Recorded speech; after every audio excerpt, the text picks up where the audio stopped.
آئیے علم قرآن کی ابتدا کی جائے اور علم قرآن کیا ہے اس چیز کو اچھی طرح سے سمجھا جائے کہ علم قرآن ہے کیا۔ علم قرآن وہ ہے کہ قرآن کی آیتوں کے بارے میں مکمل پتہ کیا جائے۔ اور ایسا کیوں ہے؟ وہ ایسا اس لیے ہے کہ جب تک ہمیں قرآن کی آیتوں کے بارے میں علم نہیں ہوگا تب تک ہم کسی طرح سے کسی نتیجے پر نہیں پہنچ سکتے۔ یہ دیکھیے ایک حدیث کی روایت ہے، حضرت علی رضی اللہ تعالیٰ عنہ سے اس معنی میں روایت کی گئی ہے کہ وہ فرماتے ہیں کہ میری مسجد، وہ فرماتے ہیں کہ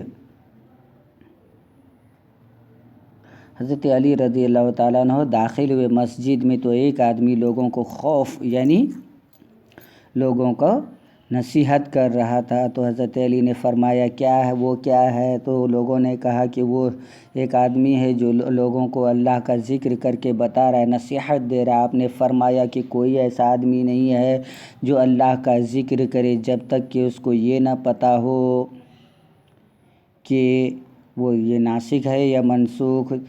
تم مجھے جانتے ہو، میں علی ابن ابی طالب ہوں، تم جاؤ ان کے پاس اور تم اس سے یہ پوچھو کہ وہ ناسخ و منسوخ کو جانتا ہے یا نہیں۔ جب حضرت علی رضی اللہ تعالیٰ عنہ کا بھیجا ہوا آدمی ان کے پاس گیا تو اس نے کیا کہا کہ میں ناسخ و منسوخ کو نہیں جانتا ہوں۔ انہوں نے حضرت علی نے کیا فرمایا کہ ہماری مسجد سے نکل جاؤ، اس کو بخاری نے روایت کیا اور کون سی کتاب میں روایت کیا یہ دیکھ لیجیے آپ۔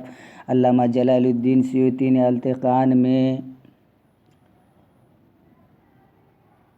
اور معلل نحل میں بھی یہ روایت کی گئی ہے۔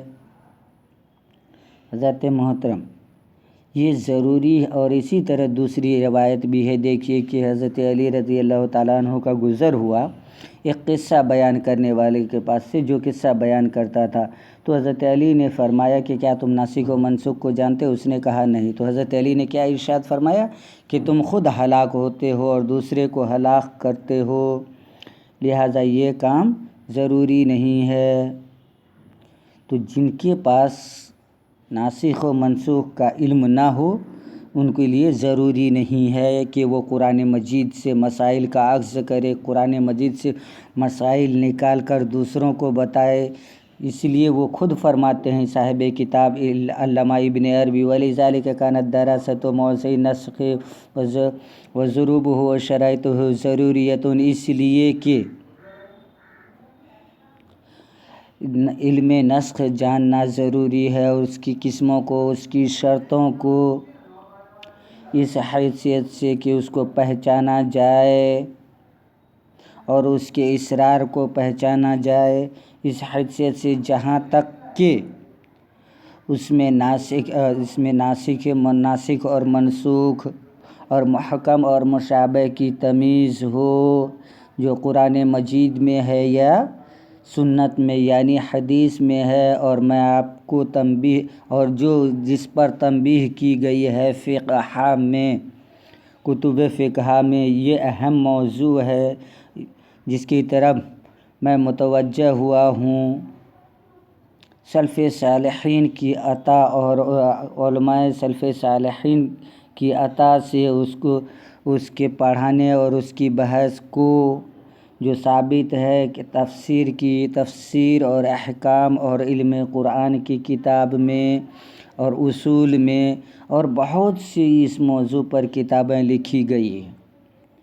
اس سے صاف ظاہر ہو رہا ہے کہ علم قرآن کا جاننا ضروری ہے، یعنی قرآن مجید میں کون سی آیت ناسخ ہے، کون سی آیت منسوخ ہے، اس کا جاننا ضروری ہے۔